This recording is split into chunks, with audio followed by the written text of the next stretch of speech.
Hello friend, today in this video I am going to talk about indole. So this video I will make in Hindi. ये आप जो देख रहे हैं ये स्ट्रक्चर जो है इंडोल का है और इंडोल का दूसरा नाम अल्फ़ा बीटा बेंजोपायरॉल होता है। ये बेंजीन जो है वो 2 पोजीशन से मीन्स 2 कार्बन से पायरॉल से अटैच।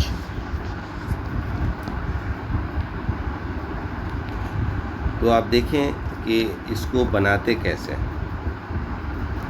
तो बनाने की प्रोसेस में ऑर्थोइमिनो गामा क्लोरोस्टाइरीन जो स्टार्टिंग मटेरियल है उसको सोडियम इथॉक्साइड के साथ जब ट्रीट कीजिएगा तो आफ्टर साइक्लाइजेशंस ये इंडोल मिलेगा।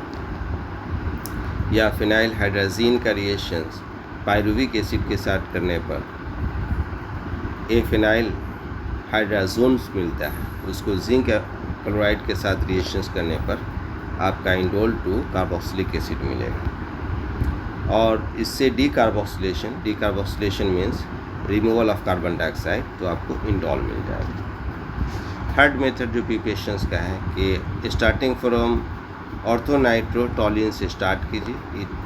डाईइथाइल ऑक्सिलेट के साथ इसकी ट्रीटमेंट होती है सोडियम इथॉक्साइड के प्रेजेंस में। देन आपको 2 कीटो ईस्टर मिलेगा और इसको फर्दर जिंक के साथ जब हम ट्रीट करते हैं तो एक अनस्टेबल कंपाउंड मिलता है और इसको आफ्टर साइक्लाइजेशन या रिंग का फॉर्मेशन हो जाता है इंडोल 2 कार्बोक्सिलिक एसिड। फर्दर इसका डीकार्बोक्सिलेशन करके हमको इंडोल मीन्स बेंजोपायरॉल मिलता है। ऑर्थोटोलुइडीन से फॉर्मिक एसिड की रिएक्शंस करने पर आपको एन फॉर्माइल ऑर्थोटोलुइडीन मिलता है। इसको फर्दर रिएक्शन करने हीट करने पर आपको इंडोल मिलेगा। सेम एज ऑर्थोनाइट्रोफेनाइल एसिटल्डिहाइड के साथ रिएक्शंस करने पर रिडक्शंस करने पर आपको ये कंपाउंड मिलेगा, NO2 NH2 में बदल जाएंगे। फिर यहाँ से वाटर रिमूव करने के बाद इंडोल मिलता है।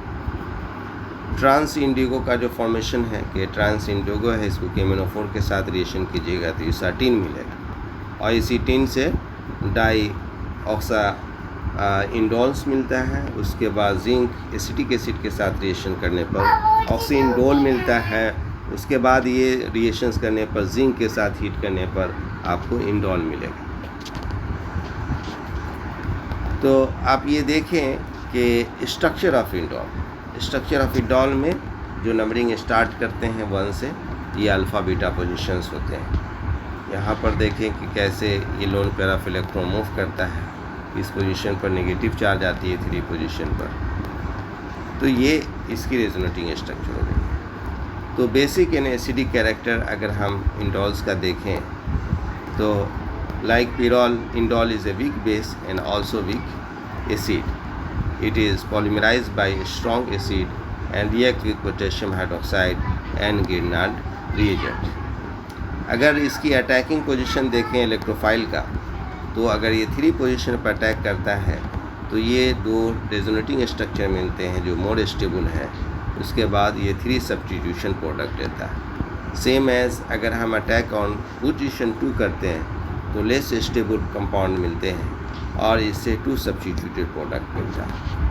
तो ये प्रीफर करता है 3 सब्स्टिट्यूटेड प्रोडक्ट। अब रिएक्शंस देखें कि नाइट्रेशन अगर करते हैं तो 3 नाइट्रो इंडोल मिलेगा।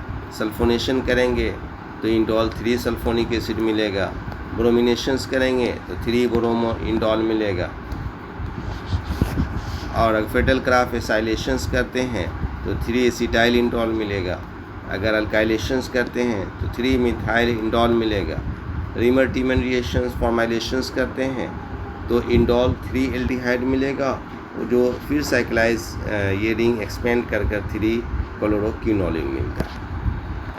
फर्दर अगर डायज़ो कपलिंग रिएक्शन इसका देखें तो ये 3 पोजीशन पर ही डायज़ो कपलिंग रिएक्शंस होती है। मानिक रिएक्शंस करते हैं तो ये NL डाईमिथाइल की जो ये प्रोडक्ट जो है ये आपको 3 पोजीशन पर ही मिलेंगे।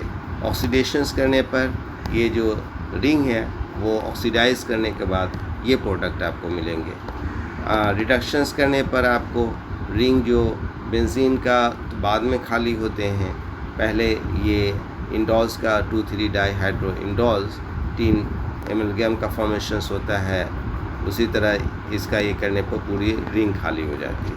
ये एक दूसरे के कीटोइनॉल फॉर्म में भी रहते हैं। सेम एज अगर आप देखें एनिलीन का क्लोरोएसिटाइल क्लोराइड के साथ कंबाइन करते हैं एल्सिल ऑक्सिनडोल मिलता है, तो ये डेरिवेटिव ऑफ बेंजोपाइरेनॉल है। So my friends, I hope this video will be helpful to you.